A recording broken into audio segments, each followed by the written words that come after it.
Good evening, everyone. Mike Palmer from Know Your Rights Group and Success Coaching International with another important live video update tonight. Now, very quickly, just a quick heads up.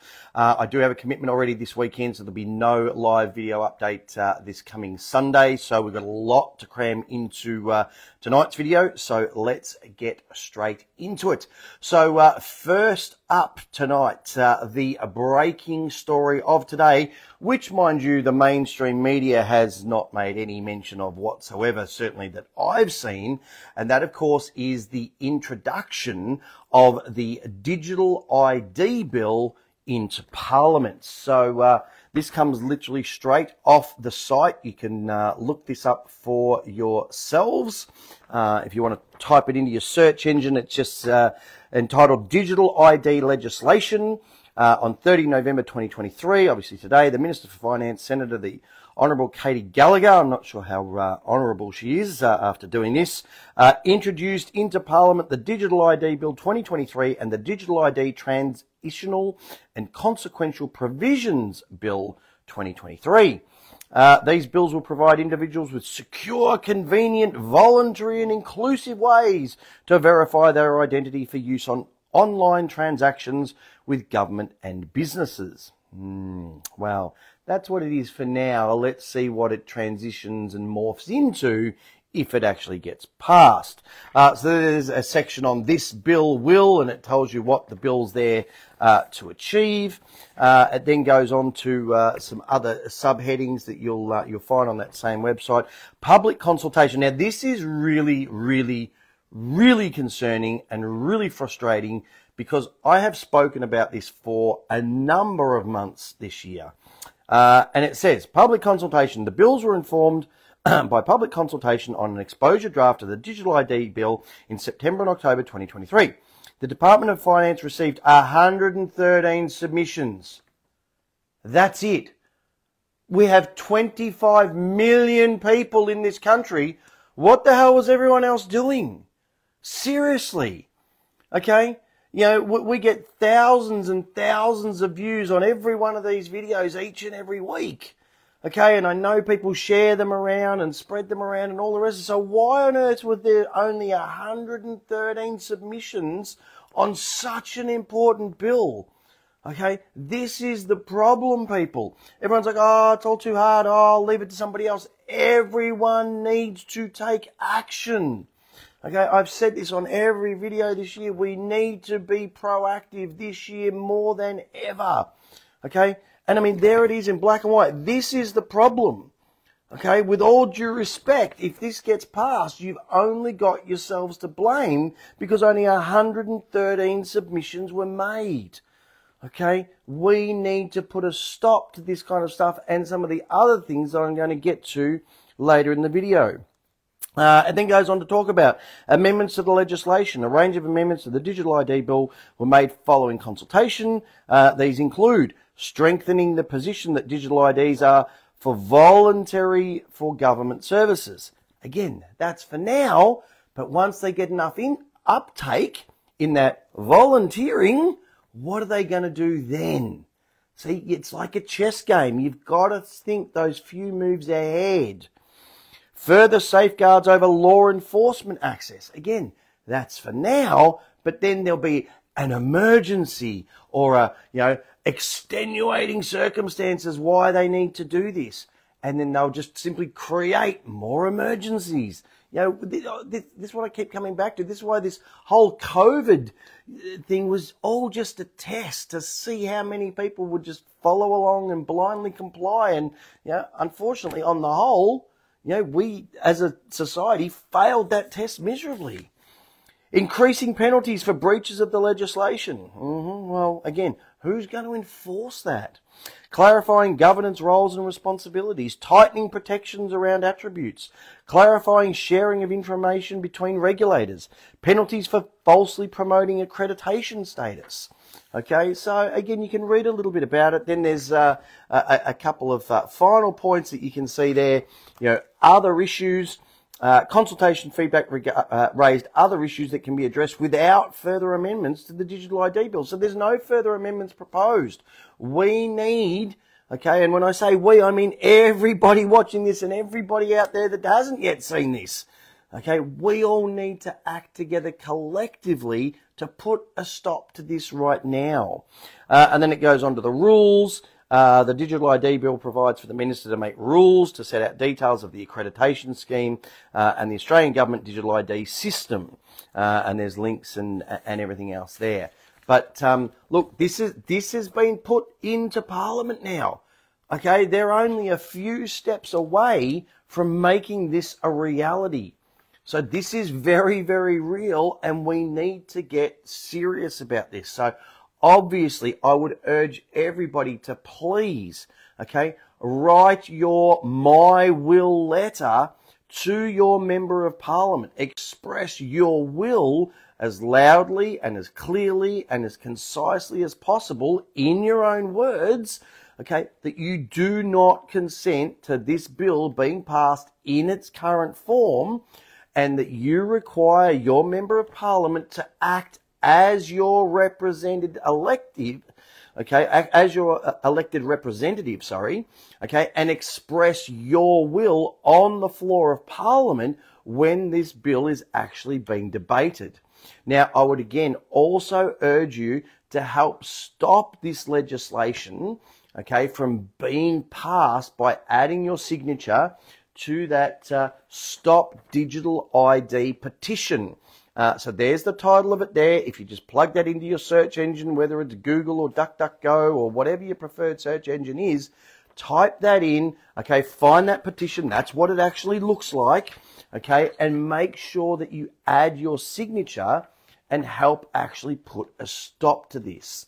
Now, speaking of new legislation being brought in, one of the other big stories for this week, of course, was the shake-up regarding the RBA, the Reserve Bank of Australia, and the new legislation that's being brought in regards to that. So, again, this is one of the media articles that I urge everyone to go and look up. The title is Few Clues How Sweeping Changes to Reserve Bank of Australia Will Impact Interest Rates. The federal government will introduce legislation this week to overhaul the Reserve Bank of Australia, RBA, in its biggest shake-up since the central bank's foundation.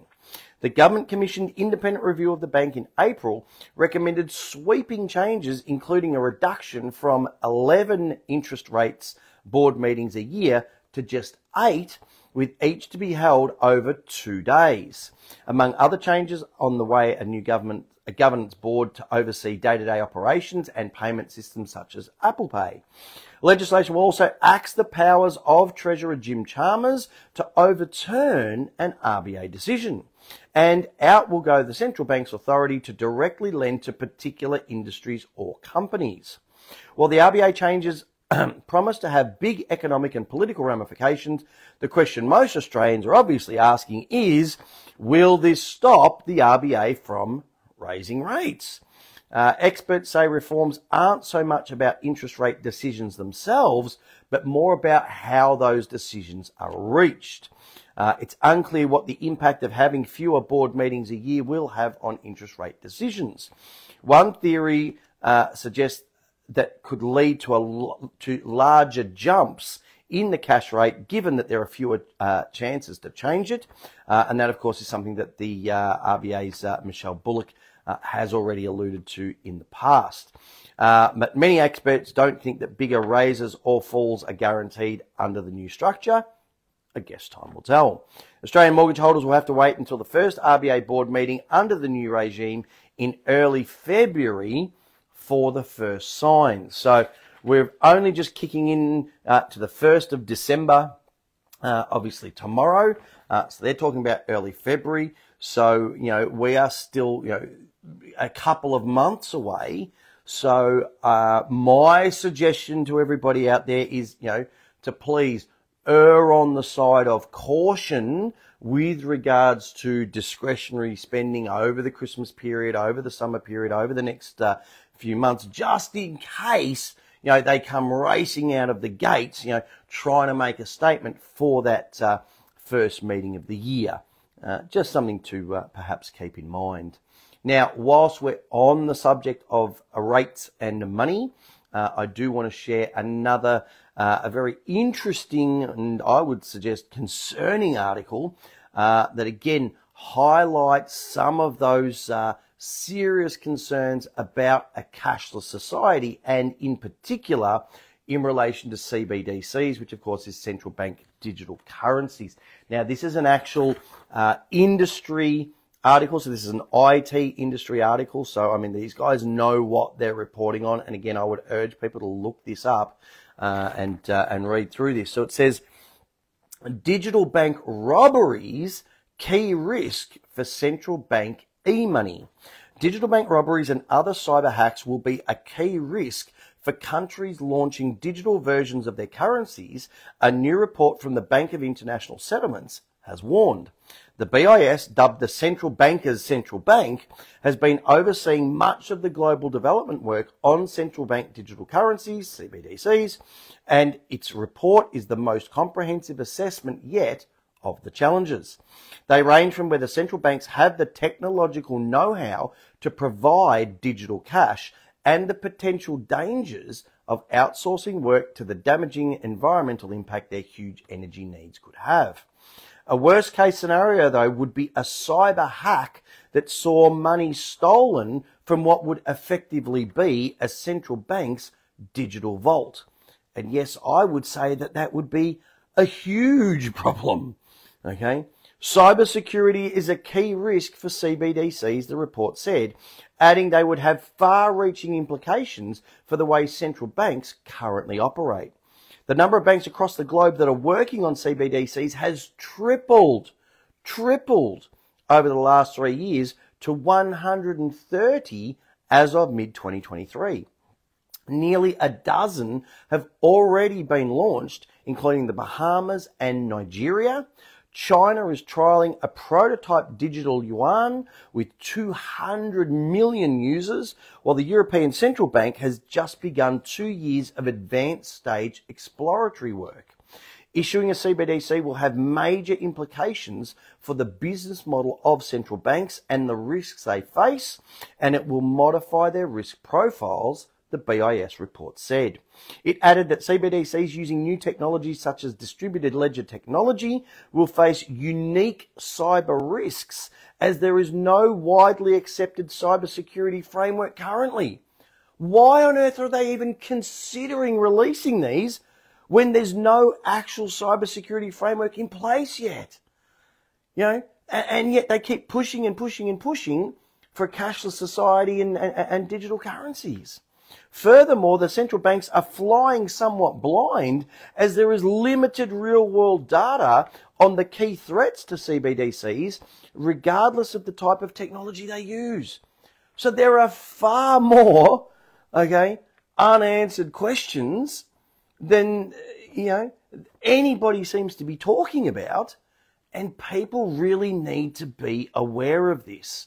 So, speaking of hacking, as we just were, again, there's another very worrying article that I want to share with everybody. This one's out of the US, and it's in regards to their water supply.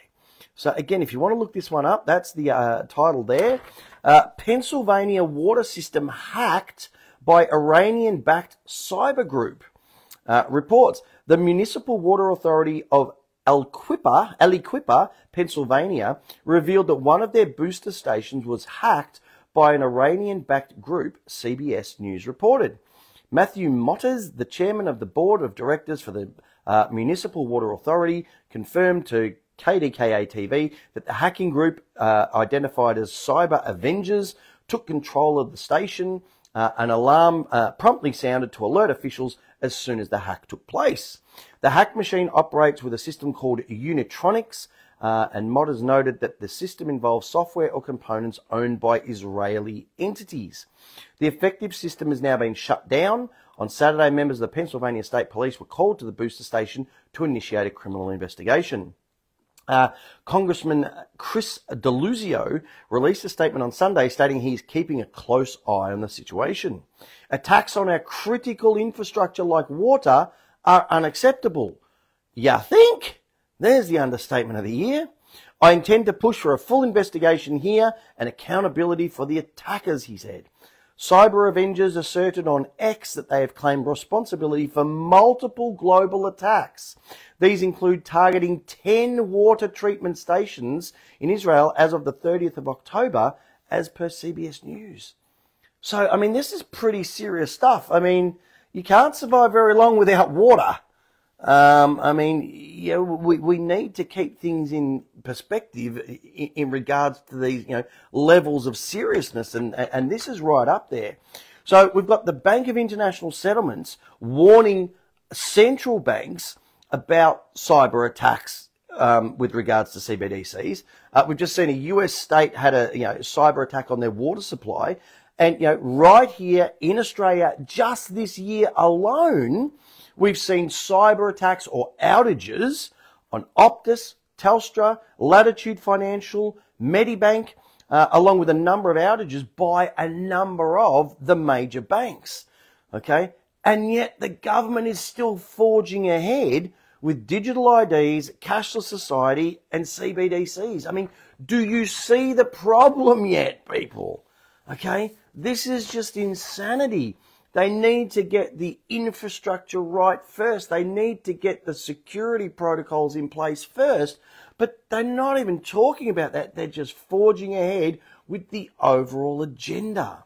So once again, this is a very, very timely reminder that one of the simplest ways to avoid many of these things being brought in, cashless society, CBDCs, all those sorts of things, is of course to keep using cash at every opportunity, and of course encouraging others to do the same. So please, on that point, I know I've said it many times, but please do make sure you join our Call Out Cashless Businesses Facebook group. There should be a description going in the comment section. It's not in the description, so it should be in the comment section of this video. And again, let's name and shame those businesses that are either unaware of the overall agenda or worse still are actually supporting it. And again, please also make sure you join that sister group, the Cash is King discussion group. Again, there should be a link in the comments. And again, let's share these ideas as around as far and as wide so people understand what this cashless push is really all about. And again, on that topic, I would urge you all to please make sure you add your signature to Jason's petition, so you can see the title of the petition there, an Australian cash and banking guarantee. Once again, there should be a link going up in the description, or sorry, in the comments of this video. And again, let's put an end to this relentless push towards making us a completely cashless society. All right, so changing tack, moving on to a completely different topic. I've obviously spoken on the last few video updates about the huge increase in the media reports about the so-called 8th COVID wave here in Australia. Of course, along with all of the accompanying push for everybody to go out and keep up to date with their jabs. So just in case you or maybe somebody that you know might need any more reasons to rethink that decision, please, I urge you to make sure that you are aware of how utterly desperate these vaccine companies really are to get people to partake of their products. They're now even going to such extreme measures that they're actually suing entire countries. They're suing entire governments. And again, you can look up this article, and there's a couple of other similarly worded articles if anyone's interested in reading the ins and outs of this, but I just wanted to mention it quickly and bring it to people's attention. So this one's entitled, Pfizer to take Polish government to court over non-compliance with COVID-19 vaccine agreements. Pharmaceutical company Pfizer is suing the Polish government over missing payments for 60 million doses of its COVID-19 vaccine, it has emerged. The lawsuit could amount to 1.2 billion euros, according to reports. The conflict between the pharmaceutical company and Poland dates back to the European Commission's 1.1 billion with a B, dose contract with Pfizer agreed upon in 2021. And of course, what's happened is that people in Europe and especially in Poland have woken up and gone, hang on a minute, I don't want to be, part of this global medical experiment anymore. And so people aren't, lining up and rolling up their sleeves. And of course, they've got all of these, vaccines just sitting around, laying around, not being used. So they're not buying any more. And of course, Pfizer is now, losing, €1 billion as a result. And, and they're suing for that. So, I mean, this is pretty serious stuff. But again, it once again clearly shows everybody that this is all about the money. It's got nothing to do with anyone's health or safety. It's all about the dollars. So again, please, if you or somebody really needs to learn the truth about COVID or COVID vaccines, please make sure you read through all of the information, all of the reports, all of the studies that you'll find on our COVID and vaccinations page. Once again, there should be a link going up into the comments on this video. Otherwise, you can simply go to our website, click on that COVID and vaccinations tab, and you can read through all of those articles there. And just to wind up, whilst it's not specifically only COVID related, I would urge everyone again to please ensure that they add their signature to the to the petition to block the WHO, the World Health Organization pandemic treaty, and that's obviously what we mentioned on Tuesday night show. So again, if you want to do a search for this, there should be a link going up in the comment section. But if you want to do a search for it, it's urgent call to action, block the pandemic treaty now. Now, the beauty is that when I printed this off just before we went to air, there's nearly 350,000 signatures. So that is really significant. That's really great. But, let's get this, up to 500,000. Let's get it to 1 million, and let's get this message across to the World Health Organization that we do not want anything to do with this new proposed pandemic treaty, even if it's been slightly amended or edited or adjusted. We want nothing to do with it at all. And again, the simplest, easiest way to get that message across to everybody is to add your signature to that petition. So finally, as always, I will finish off tonight's video by going through some of the latest memes to really get people thinking. Now, whilst this isn't a meme, technically it's actually a little bit of feedback and information on the point that I just raised before in regards to the World Health Organization pandemic treaty. So it says there, the New Zealand government has just said no to the WHO amendments before the 1st of December 2023 deadline. New Zealand will reserve its position on the WHO's time reductions for future amendments. So well done to everybody across the ditch in New Zealand. I know we've got a lot of members over there in New Zealand, so it's great to see that New Zealanders are waking up and taking action and have achieved that result. So again, I mean, I think this one is pretty clear. There's the lovely smiling baby that's very, very happy because mum or dad or both researched that wonderful word and decided, of course, that the young baby was far too precious to be a lab rat. So very, very important. Now, I think I've put this up before, but again, with what the media is pushing right now, this is another important reminder. Yeah, and as it says there, I'm just watching and wondering how many laps it's going to take before they wake up. Okay, but these new ones are targeted towards the variants. I mean, come on, please. Okay, I mean, again, here's another very, very simple one. Very straightforward, and again, I'm sure most of you watching this video, can relate. Okay, so them, show me proof. Me, sends all the proof. Them, oh, no, I don't want to look at that. You're a conspiracy theorist. Okay, they love to banter that term around. Yes, this is a good one. This is, hopefully, many of you can relate to this one even more importantly.